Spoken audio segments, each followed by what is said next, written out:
இலகுவா கேள்விகளை அணுகிற முறையை கையாளும். எம்சிக்யூல தரப்பட்ட நேரத்துக்குள்ள கொஸ்டினை செஞ்சு முடிச்சிட்டு 2022 17 எம்சிக்யூ. பின்வரும் சேர்வைகளிடையே திணிவுக்கேற்ப ஆக்சிஜன் சதவீதம் 50 வீதமாக உள்ள சேர்வை எதுன்னு கேட்கிறாங்க. அப்படின்னா உதாரணத்துக்கு முதலாவது NH4OH சொல்லலாம். இந்த சேர்வையோட மூலக்கூட்டு திணிவை கண்டுபிடிக்க நான் என்ன செய்வேன்? நைட்ரஜனுக்கு 14 தந்திருக்குது, ஹைட்ரஜனுக்கு 1, ஆக்சிஜனுக்கு 16, ஹைட்ரஜனுக்கு 1 தான்.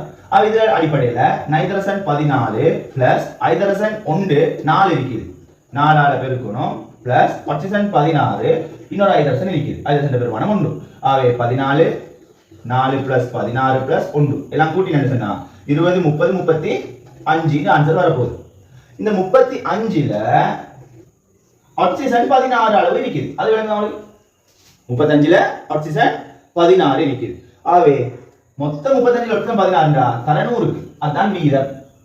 உண்மையா 50 வரணும்னு சொன்னா ஆக்சிஜன் 16 ஆயிரம் 32 ஆக இருக்கணும். அது 50 விட கூடு. ஆன்சர் அது வரையிலாது.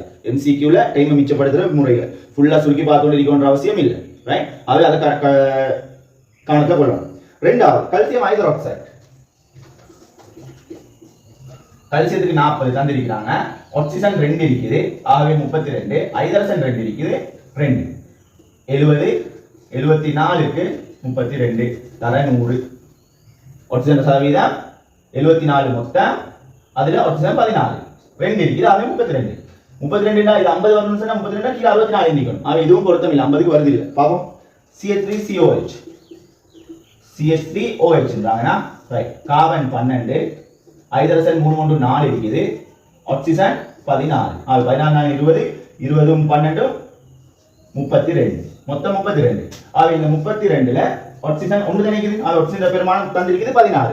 ஆகவே 16 2 மடங்கு தான் 32. ஆகவே சுருக்கினா கட்டாயம் 50 வரப்போகுது. பாருங்க 16 16 1, 32 16 2, 100 2 ஆல் பிரிச்சா 50%.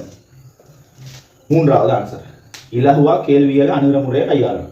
எம்சிக்யூல தரப்பட்ட நேரத்துக்குள்ள கொஸ்டினை செஞ்சு முடிச்சுட்டு. ஆகவே முழுமையாக இதெல்லாம் சுருக்கி ஆன்சர் எடுத்துக்கொண்டு இருக்கப்படாது இந்த மாதிரி நேரங்களில். இதெல்லாம் மைண்டில் வச்சுக்கணும். ஆகவே 17வது 3வது ஆன்சர்.